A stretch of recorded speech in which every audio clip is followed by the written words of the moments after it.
41 సంవత్సరాల తర్వాత చాలామందిని 50% 60% వరకు నేను ఇంతవరకు చూడలేదు. ముఖ్యంగా ఇప్పుడే వచ్చే ముందే వస్తున్నారు పెద్దలని చెప్పారు. ముద్రగడ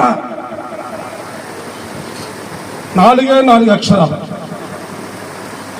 నిజాయితీని నలుదిశలా వ్యాపింపజేసిన గొప్ప వ్యక్తి ముద్రగడ గారు.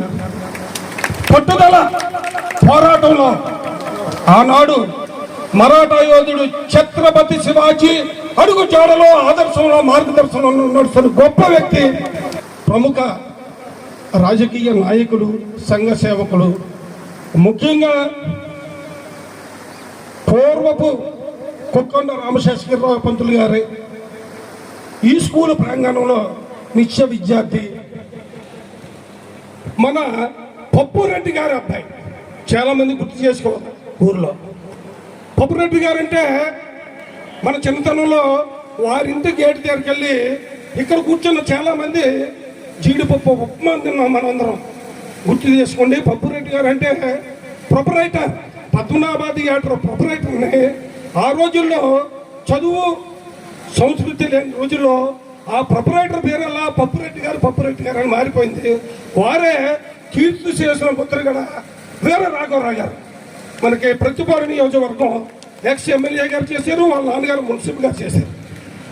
అటువంటి కుటుంబం నుంచి ఒక ఆనిముచ్చి, ఒక వజ్రాయుధం పుట్టి ఏం చేసింది అని అడగవచ్చు. అది సార్ రెస్పెక్టెడ్. మీ ముందు ఎప్పుడు మాట్లాడలేదు అంత ధైర్యంగాను. ఇప్పుడు నేను ఎన్నో సమావేశాలు, సభలో యాంకరింగ్ వైజాగ్, అనకాపల్లి, ఉత్తరాంధ్రలో నన్నే పిలుస్తారు సార్. 300 సభలు, సమావేశాలు నాన్ స్టాప్గా నేను మాట్లాడగలను. కానీ నా ఎదురుగా మీరు ఉండడంతో కొద్దిగా నాలో కూడా షివరింగ్ వస్తుంది సార్, వైబ్రేషన్స్. మీ ముందు నిలబడి మాట్లాడాలంటే నాలో నిజాయితీ ఉండాలి. నిజాయితీ కొద్దిగా కొరబడింది కాబట్టి నేను ధైర్యంగా మాట్లాడలేకపోతున్నాను సార్. ఆ విధమైన వ్యక్తులు ఈ ఫంక్షన్కి రావడం, మీ రాక మాకు చాలా సంతోషదాయకం సార్. నిజంగా జీవితంలో మా కొన ఊపిరి వరకు, మేము పీల్చుకున్న చివరి శ్వాస వరకు మీరు వచ్చే ఈ రాకతో ఈ యొక్క సందడి 1000 రెట్ల బలాన్ని ఇచ్చిందనలో నిశ్చయంగా సందేహం లేదు సార్. మీరు వచ్చినందుకు మనసా వాచా కర్మేణ మీకు నమస్కారాలు. మా పూర్వ విద్యార్థుల సమక్షంలో, మా గణేశ్వర రాంబాబు గారి దంపతుల సమక్షంలో మీకు నమస్కారాలు తెలియజేస్తూ, మీ యొక్క కర్త ఒక్కసారి లేచి అందరూ ప్లీజ్, ఒక్కసారి లేకండి ప్లీజ్, అందరూ ఒక్కసారి కర్తలు వదులుతూ, ఆ కర్తవ్యంలో మీకు బలమైన ఔషధాలు కావాలని, ఔషధాల నుంచి మీరు నూతన ఉత్సాహంతో నిన్ను 100 ఏళ్ళు సుఖ సంతోషాలతో జీవిస్తూ ఎన్నో అపరాధాలు, ఎన్నో అవమానాలు ఎదుర్కొని ఆనాడు మరాఠా యోధుడు ఛత్రపతి శివాజీలాగా అవినీతి పనులు నిస్వార్థపడు గుండెల్లో చీల్చుకుంటూ మా వారసులమైన కిర్లంపూడి, మన ప్రతిపాడు నియోజకవర్గంలో మిమ్మల్ని నమ్ముకొని ఎంతో మంది పేదలు, ధనికులు, మధ్యతరగతి వర్గాలు గుండెల్లో శాస్త్రంగా నిలిచి ఉంటారని ఈ సందర్భంగా మీరు ఇక్కడికి వచ్చినందుకు తెలియజేసుకుంటూ, ఈ అవకాశం కల్పించిన మా పూర్వ విద్యార్థులందరికీ, ముఖ్యంగా తిట్టి గణపతి గణేశ్వర రాంబాబు గారికి మరొకసారి కృతజ్ఞతలు తెలియపరచుకుంటాం. థ్యాంక్ యూ అన్నా. ఇక రెస్పెక్టెడ్ సార్, వేదిక ముందు పెద్దలందరూ ఉన్నారు. పెద్దలకు ఎత్తులో తీసుకెళ్ళిన గొప్ప వ్యక్తుల్లో మా నాన్నగారు ఒకరు, రామ్ కుమార్ మేస్టరు. అది గౌరవనీయులందరికీ తెలుసు. వారి ఆశీస్సులు అన్నదానంతో ఆ రోజు తీసుకొని వెళ్ళారు. తిరువెంగళ సార్ మీకు తెలుసో తెలీదో ఎంతో రాజకీయంగాను, సాంఘికంగాను, ఆర్థికంగా ఎంతో ఉన్నత స్థితిలో కల్పించడానికి కారకులైన వాళ్ళ వారసు వీరికి ప్రత్యేకమైన నమస్కారాలు, కర్తలు.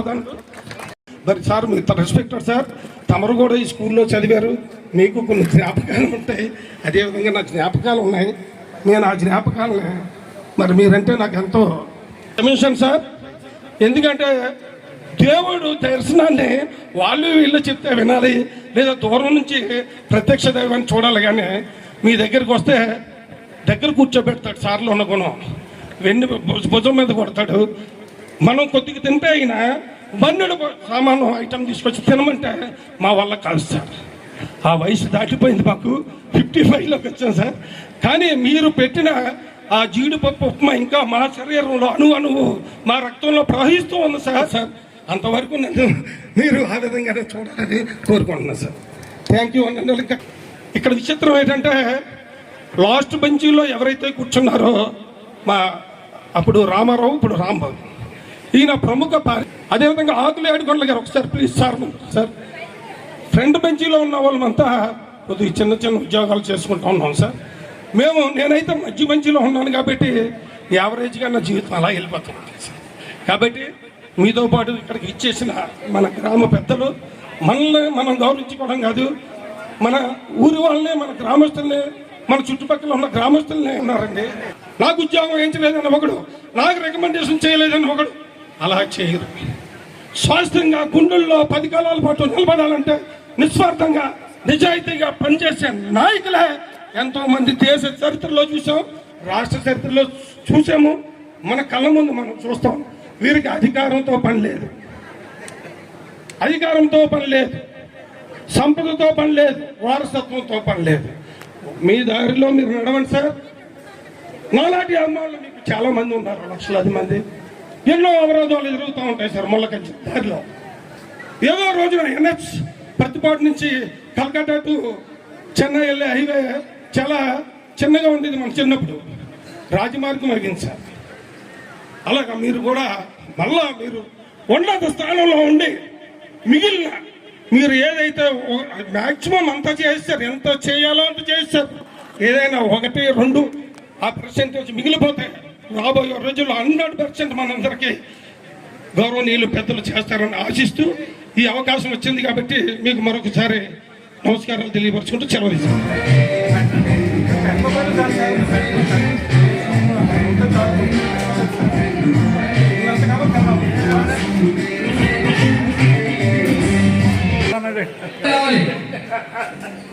ఒకసారి